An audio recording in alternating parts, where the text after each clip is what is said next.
Mima. Le rôle qui marque.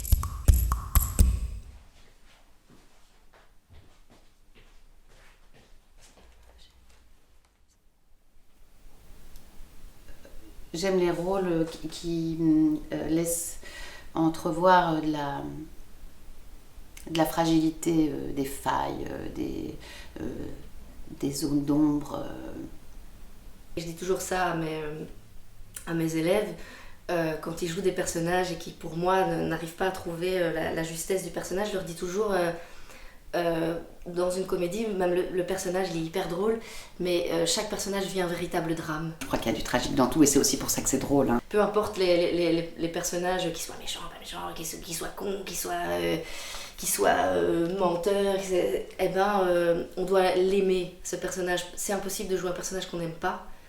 Je parle pas dans le fait d'aimer le jouer, c'est d'aimer la personnalité. Un des personnages que j'ai adoré jouer dans une mise en scène de Claude Hénuzet, c'était un texte de copie où je jouais Vicky Fantomas, qui était, donc le théâtre de copie est complètement baroque, et donc c'était un personnage monstrueux, qui était défiguré, qui était unijambiste, et qui était particulièrement méchante. Je trouvais ça très difficile de l'aborder d'une manière intellectuelle, j'y arrivais pas. Oh, il faut d'abord que je la trouve dans mon corps, quoi. Et je me souviens qu'on a fait une mini-pause, c'était au Martyr où on répétait.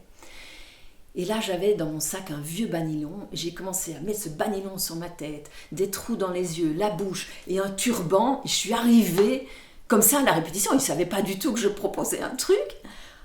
Il a hurlé, il se demandait qu'était cette apparition, et je me dis voilà, là ça marche. Donc j'ai trouvé mon personnage, elle est laide, elle fait peur, et alors petit à petit la voix est venue, et toute la méchanceté, et ça m'a donné un plaisir fou. Mon préféré c'était quand je devais jouer un policier détective, ça j'aimais beaucoup. J'ai quand même commencé ma carrière de comédienne avec un rôle d'homme en fait, et sans me poser la question une demi-seconde, hein, ceci dit vraiment, sans me dire... ah mais je suis une fille, ça va pas le faire, est-ce que je dois transformer le texte ou est-ce que... Pas du tout quoi. Donc, bon, comme quoi... C'était un seul en scène et genre les premières relations sexuelles entre êtres humains ou quoi, c'était Adam et Ève qui découvraient qu'en fait ils étaient excités et découvraient leur sexualité, étaient tout fous et ils touchaient et c'était hyper marrant quoi. Et je m'étais éclatée à faire ça et c'était vraiment un personnage complètement dingue et fou et j'incarnais les deux personnes et je changeais, je faisais des accents et je faisais mille trucs et le public rigolait blindé et ça je me souviens que j'avais adoré, on avait fait ça 3 jours et voilà, ça c'était un des moments les plus chouettes que... voilà. Ouais, les rôles où j'étais enceinte, c'est des souvenirs forts. Dans Le Maître des Illusions aussi, où j'étais enceinte de ma deuxième fille, Lily. J'ai joué là il y a pas longtemps dans un court-métrage en Égypte avec ma sœur et c'était très intense et c'était très fort et ce personnage était très loin de moi et en même temps j'étais en train d'allaiter ma fille qui avait 3 mois, on était en Égypte, c'était complètement fou comme expérience et donc je pense que ouais, ça ce sera le rôle qui m'a le plus marqué parce que être dans ce nouveau rôle de maman et en même temps dans un rôle qui t'appartient, enfin qui est tout nouveau pour toi au cinéma puisque j'avais jamais fait un rôle qui était si loin de moi au cinéma.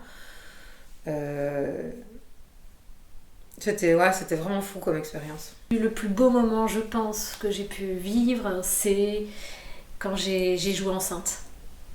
Voilà. J'ai joué l'homme semence enceinte. En plus, ça se prête tout à fait au sujet, puisque ça parle beaucoup de maternité et d'enfanter, et voilà. Et donc, je suis tombée enceinte et j'ai joué quand même, je pense, j'étais quand même bien à 6-7 mois. Donc ça se voyait clairement. Et tout le temps des répètes, parce qu'on ne l'avait plus joué depuis un moment, donc il fallait répéter, j'étais en totale connexion avec mon fils. C'était incroyable. Et en plus, je répétais mon texte à la maison avec mon gros ventre et tout ça, donc je lui disais le texte. Et je me souviens que... comme j'avais le trac, hein, comme souvent j'ai le trac, et là j'avais le trac. Et avant de monter en scène, je savais qu'on était 2, quoi. Donc je lui disais à mon fils, on va le faire ce spectacle, on va le faire ensemble et ça va être super. C'est quand j'ai créé Boma, ma marionnette portée taille humaine d'une grand-mère. C'est très perturbant parce que je suis quelqu'un d'hyper dynamique, beaucoup d'énergie, je dois souvent me centrer. Et en fait avec ce personnage... ce qui est très particulier, c'est que pour arriver à bien être un bon marionnettiste ou une bonne marionnettiste, il faut arriver vraiment à se faire oublier du public. Parce qu'en plus, on me voit en permanence. Donc, c'est ça qui m'a le plus marqué, c'est d'essayer de donner toute l'énergie dans cette marionnette. Tout le mouvement doit venir en fait de la marionnette. Et on ne peut pas me voir, moi. Je suis moi sur le plateau avec mon corps, avec les combats que j'ai envie de mener ou les choses que j'ai envie de dire. Et je sais que mon corps exprime ça. Et donc, peu importe le rôle, j'ai envie de dire. J'ai jamais vraiment trouvé mon compte dans les différents répertoires qu'on nous a fait jouer au conservatoire, puis les différentes auditions qu'il y avait à la sortie du conservatoire. Je me suis jamais dit ce rôle-là c'est pour moi, ou ce rôle-là il est magnifique et j'ai envie de le défendre. Je me suis toujours dit il y a quelque chose qui manque, il y a quelque chose qui est plus vraiment actuel, ou quelque chose qui appartient à son époque. Et j'avais envie d'aller creuser dans quelque chose de plus proche de moi déjà, de ce que je vis, et aussi de plus contemporain, de plus la parole de maintenant en fait. C'est quoi la parole de maintenant? Si les langues se délient maintenant, il y a une raison pour laquelle elles se délient.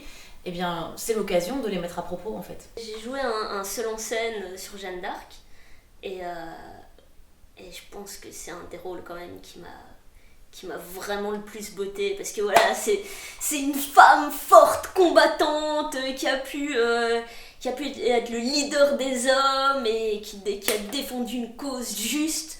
Il y a un premier rôle qui m'a beaucoup marqué, c'est quand Philippe Blasban m'a écrit un seul en scène qui s'appelait Ogresse. L'histoire d'une femme tueuse en série. Il a dit: j'ai écrit un texte pour toi qui s'appelle Ogresse parce que tu es à la fois... tu es une personne à qui on pourrait donner le bon Dieu sans confession, mais il faut se méfier des apparences.